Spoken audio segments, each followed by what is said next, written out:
Okay, so hello everybody. Welcome to the Enhancing Clinical Practice and Outcomes of of the SNOMED CT Expo 2023. My name is Jane Miller. I work in the clinical engagement and collaboration teams at SNOMED International, and I'm moderating up until the break. So all questions, a reminder, you should know by now, but all questions, can you make sure you grab a mic? And there's one in the middle. And online attendees, please could you put anything, questions or points you want me to make on your behalf into the Q&A box that you'll see. So I'm delighted to introduce two of my colleagues who are going to talk to us this afternoon, Monica Harry and Cathy Richardson, and they're both from SNOMED International, and they're going to be talking about the content perspective on collaboration using the Epilepsy Project. So I'll hand over to the two of you. Thank you. Did this mic come on? It did. Thanks, Jane. Hi, good afternoon and welcome everybody. This is a discussion on collaboration, and it's a plug for collaboration. We're hearing more and more from members that they want to be involved in our processes, and we're more than happy to work with people and get things done together. So this is a collaborative project that we're just going to cover over the high level basics of the approach and talk about the content, the analysis and where to start, and then use a practical example of content that Cathy's been working on for the International League Against Epilepsy content. So really, I'm not going to say too much more because I think Cathy owns more of this project than I do, but I just wanted to say that it's been a really successful project, and we've been really, it's been wonderful to work with clinical experts in the field. Thanks, Cathy. Okay, so as Monica said, we're looking at the content perspective here. So from our perspective, a collaborative project is some sort of multi-step project that we undertake with an external organisation or group. Usually there is some sort of formalised agreement in place, but it could also be something like the drug work that goes on that doesn't have the formalised agreement, but we're working with a number of externals in looking at bettering the content. And these sorts of projects, I'm probably speaking to the converted here, help improve the breadth and the quality and the clinical validity, particularly when we're working with the experts of SNOMED CT. So on the slide, we've just got three of the projects that we've been involved in. So the incorporation of ICMP into SNOMED CT. So if you're in the session here this morning, you would have heard some more about that. The addition of the Orphanet content and the epilepsy projects.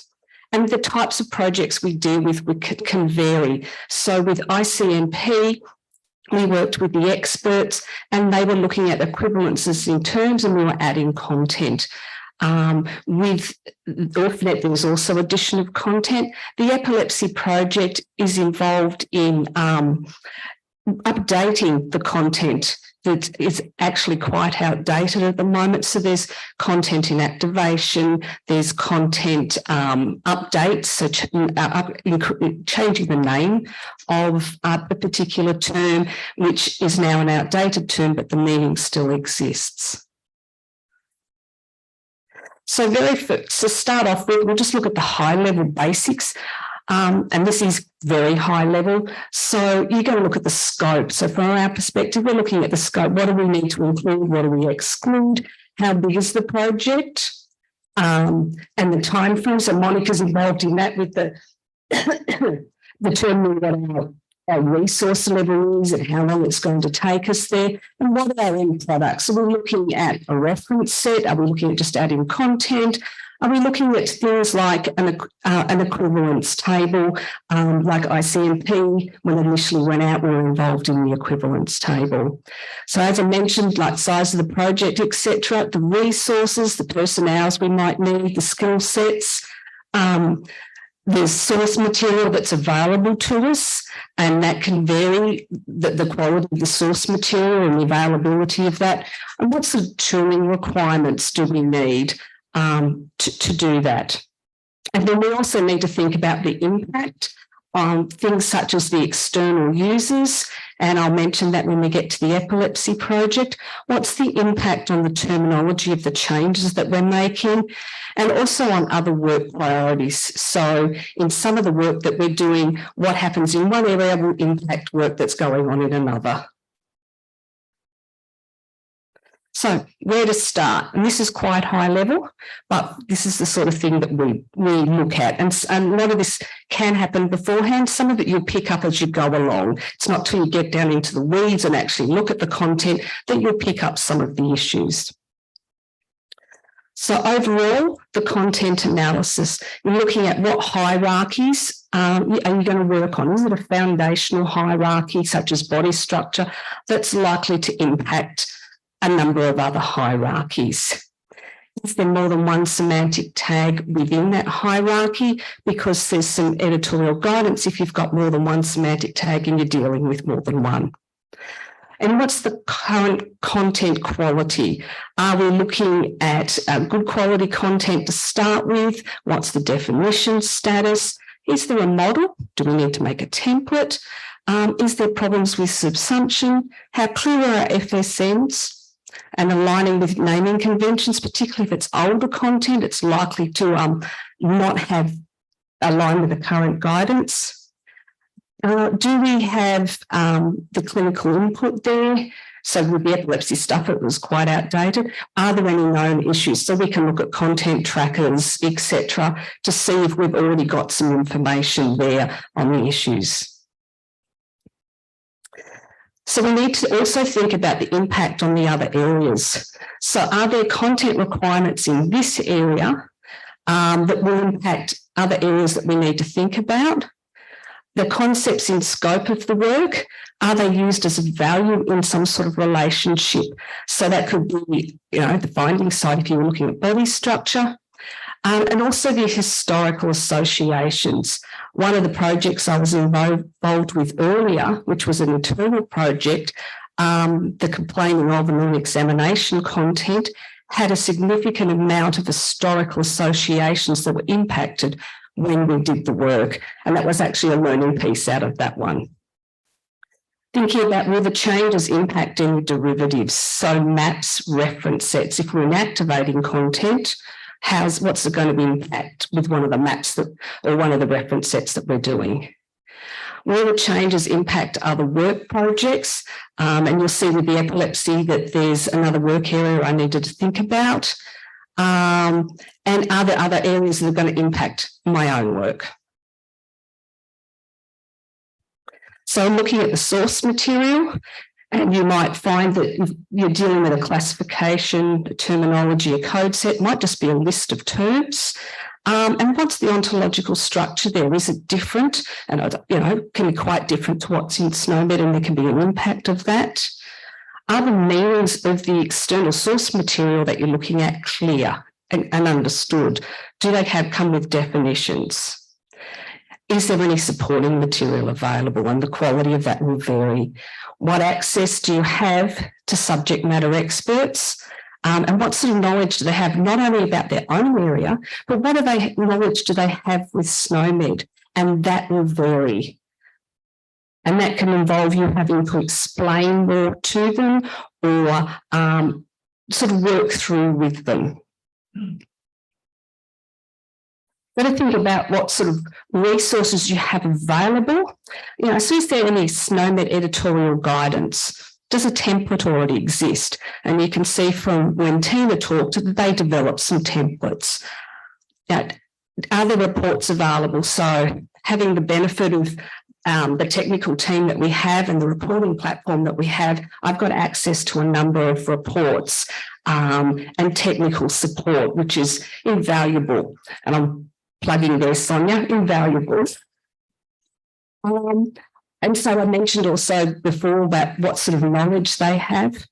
You can think about whether the work you're going to be doing is automated or is it going to be manual?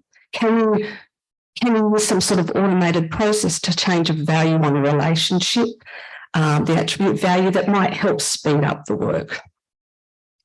How will the work be managed in the tool that you're using? What sort of level of communication is going to be required to external users, for example, and what's the maintenance process of that work? Okay, let's have a look at the practical example. So the Epilepsy Project is ongoing at the moment. We've been working over 12 months now, but it's a work in progress. So looking at that particular project and thinking about the hierarchy, the work involves a very focused area of the clinical finding hierarchy. So subtypes of seizure-related finding and also epilepsy. And if you actually went and looked in the hierarchy at the moment, they all sit underneath seizure-related finding. There's not a lot of impact. I'm not having to create new body structures, procedures, etc. So I'm only in the focused area. One thing that we have had needed to consider is the fact that we're dealing with finding and disorder concepts. And so if you look at the left-hand side of the screen, you can see an example of simple partial seizure. So if you go looking at SNOMED now, you won't find that the terming's been updated. This is a focal onset awareness epileptic seizure. But this concept was a disorder concept. And if you look at the first child down, it's an epilepsy concept. Now, work in this project has been divided up into work packages, and I'll explain a little bit more on that. But with moving that simple partial seizure concept to a finding, needed to make sure that the epilepsy concept still had a disorder parent or a subtype of disordered parent, so it would be sitting in the right place in the hierarchy. We don't want to go down a rabbit hole of trying to fix that, because you could be dealing with a number of concepts along the way, and we're also waiting for the particular SME input on this particular concept, and it's still on the list at the moment. So it's having to think about that, and this particular area, because seizure concepts were both in the finding and the disorder hierarchy, took a little bit of work so we could move the ones that we were keeping up into the finding area and make sure that the subtypes that we were dealing with that were staying and needed to be disorders were sitting in the same place, or there was a bit of an improvement in the content. We hadn't made it worse, because it's going to be a few releases down the track before we get to that. Now, the content quality was not the best. There was the inconsistent hierarchical placement that I mentioned, and you can actually see a couple of examples on the left-hand side there. You know, reading seizure, absent seizure, their findings, and the other two below are disorders. Incorrect subtypes. So an epilepsy is not a type of seizure. The seizure is one of the manifestations of having epilepsy. Now, the content is primitive and it's going to remain primitive. So we're dealing with very simple concept model there. It's actually not going to be worth having a template for this area, because a lot of the content, the only attributes you're going to find on it will be a finding site. Dealing with some of the neonatal stuff, we do also have an occurrence attribute. That's only a small section of the hierarchy. And there is no issues in this area, and that's just an example of one of the trackers, the content trackers. And if anyone needs to know more information about how to look at content trackers, just ask me afterwards and I'll show you. So continuing on content quality, we have outdated concepts in there. So something like fifth day fits is not used anymore. Our description, so I also already mentioned one of those. So a partial seizure disorder is a focal onset epileptic seizure. There was no specific naming conventions. The content was quite old. It had also been added to over time, where requests had come in, but there'd been no structured work on it. So the naming conventions don't exist apart from the generalised ones that we have. Issues with meaning. And when I talk about issues with meaning, the SMEs are looking at the concepts themselves as we go through here and looking at each of the concepts. And generalised non-convulsive epilepsy was seen as ambiguous. Classification constructs, so seizure undetermined whether focal or generalised, and duplicates. And particularly when you're working in a primitive part of the hierarchy, it's actually easier, human error, to have duplicates. You don't have the power of the classifier and the relationships to help identify that. And so if things are worded differently, you can end up with that happening. So in thinking about the work that we're doing and the impact that we're having, as I mentioned, we don't really need supporting concepts there. We're not making new body structures. This sort of content is not used often as an attribute value. There's a little bit, for example, in the situation hierarchy, history of epilepsy. Our historical association value use is low. So when we're inactivating content, there's not going to be a lot of other already inactive content I'm going to need to think about. There is, however, overlap with Orphanet content because there's quite a number of epilepsy concepts are in the Orphanet map. And a lot of syndromes also have it as well. So that's terminology. The derivative, I've just mentioned the map there. I need to consider the Orphanet content and the impact on the map as I go. There's limited use when I'm looking at reference sets.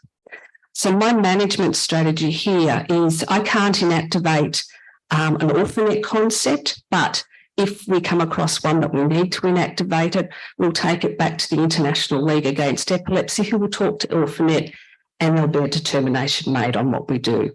I can update the naming and I can move the concept within the hierarchy, but the management strategy I use is Maria Braithwaite from my team manages the Orphanet content, and every epilepsy task that goes for review, I assign to Maria. And so she's across not only what I'm doing and the structure of the sheets that I'm using, but she's able to monitor where it impacts the Orphanet work. So looking at source material, we're working with the International League Against Epilepsy, which is a global organisation. Experts, they had a task force, lots of consultation when they developed their current classification that we're using. Their classification has a simple ontological structure, and it's not the picture on the left-hand side, I should say, on your screen. That just tells you we're looking at seizure types, epilepsy types, considering epilepsy syndromes, and the etiology. They have quite clear terming, and if you want to have a look at the sort of terming that they're using, go and have a look underneath the epileptic seizure, because we've done a lot of the seizure work, and you'll see the terming there that's being used, and every concept has a definition. Regular meetings and contacts. So with the ILA-E, I have 2 people that I work with, but they also have the background of the other people from the task force, and for the particular areas that it worked on. So they have somebody that's a specialist in absence seizures, somebody that may be a specialist in a type of generalised seizures, and they involve them in reviewing and contributing to the work. But I have a permanent set contact people, and we could have meetings as much as we need, emails, etc. So here, when I'm looking at resourcing, I'm actually thinking about what resources are available to me for the project. So as I said, only general editorial guidance. There's no template. It's a simple model, and there's not value in creating a template for this, particularly when the content that goes in should comprehensively cover the needs for this content. Reporting platform offers reports. For example, every concept that we currently have in SNOMED is looked at by the ILA-E. Every single description is being looked at, and they can say, well, this particular description is outdated. Yes or no, we can keep this particular description. The SMEs I'm working with directly have developed a level of SNOMED knowledge, so they understand if a concept is ambiguous or if a meaning isn't known. They're actually able to feed back and say, this is ambiguous. We don't know what it means. We can talk through it and identify concepts where those concepts should point to. So I'm quite fortunate with the level of knowledge that they've developed so we can work together. And for myself, being a primitive hierarchy and the type of work we're doing, automation isn't possible. So it's concept by concept. Okay, planning. So our project timeframe is about 2 years. We've divided our work packages up according to the expertise of the ILA SMEs. So we're dealing with that content, and my points of contact are dealing with particular specialists in the area and then coming back to me. We're not going all over the place, basically. Collaborative spreadsheets, and we've had to use Google Sheets for that, but it's quite a lot of information that we need to include on those sheets to make sure that we're fixing up the definitions, not fixing up the definition, fixing up the descriptions that we're working on, what definitions need to be added, where the concept should go in the hierarchy, and there's back and forth with questions on that. Because as with the Author platform, we can set up projects as required. We're running with 2 at the moment, and that was a learning exercise because we are trying to release content in batch, but one area can hold up another, so we're running with more than one project. As I mentioned before, I have one reviewer, and when we're doing project work, it's often good to have a consistent reviewer, even if it's something like a content tracker, then the 2 of you know what's happening, what the sheets look like, and it's easier for consistency. Now, the extent of changes that we have, we decided that the impact on the users was significant enough that we have informational briefing notes going out. So each time there's a content release, regardless of the size, we put out a briefing note, and those briefing notes will go to things like the clinical leads group, the member forum, the content managers advisory group. A lot of briefing notes also go to the EAG, but in this case, it's mainly informational for the users. We also have annotations planned, and with the annotation work that's happening, you'll see some attributions coming through when they start to work on it, and also some guidance. And then finally, maintenance. So a collaborative agreement on the process to accommodate the changes. And also ILA is helping, and I've had some requests come in for epilepsy content, and I have expertise there to talk to them about it. Okay, there you go, Jane. 21 minutes, does that work? That will do. Oh, make my job easier, that's for sure. Not that I'm right. So, Cathy and Monica, well, Thank you. Cathy, if you've got any questions in the room, I don't see anything online, but if you've got any questions, and Sarah, I can see you online, nice to see you, just go up to the microphone. Does anyone have any questions about this? Because I think it's quite a good generic thing. I think it's very useful. So thank you both. Thank you. Bonsoir.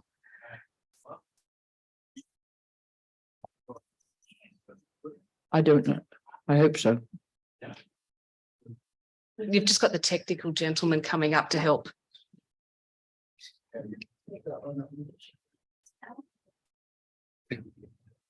Yeah, this is better. So thank you for the presentation. You talked about the impact of this project on the quality of content.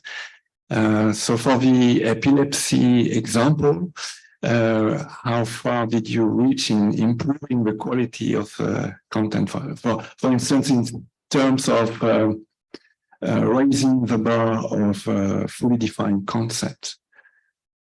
Unfortunately, because of the type of content it is, we're not able to sufficiently define the content. We don't have the available attributes. There's not the attributes we need and to be able to define the content. So we're basically looking at a finding side.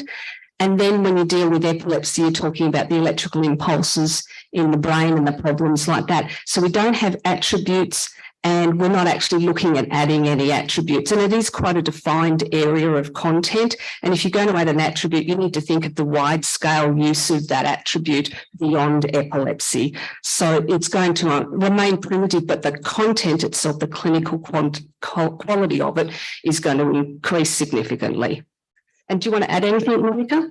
No, that's fine. That's Yeah, so I understand that a part of the knowledge which expresses these concepts cannot be represented in the concept model. Yeah. Yeah, that's it exactly. At this time. At this time. At this time. Thank you. Well, if I may respond to that, while translating this content, at first was quite hard because the hierarchy was a bit different from how it was used. And now that it's cleaned up, also the translations are more consistent. So in that sense, the quality is also better, I think, for us at least. Good, thank you. That's good feedback. And you can rely on translation to help us find the bugs, can't we? So thank you very much for those who give us the feedback. Yeah, thank you so much, Cathy, for your presentation. And it's very enlightening to see the analytic process that you guys go through.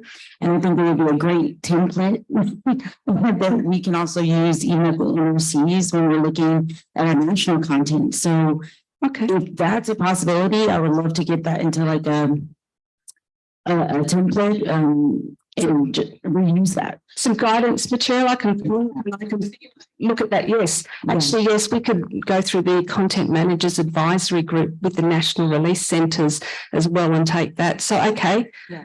And we co-chair that. So it's like straight across. Thank you.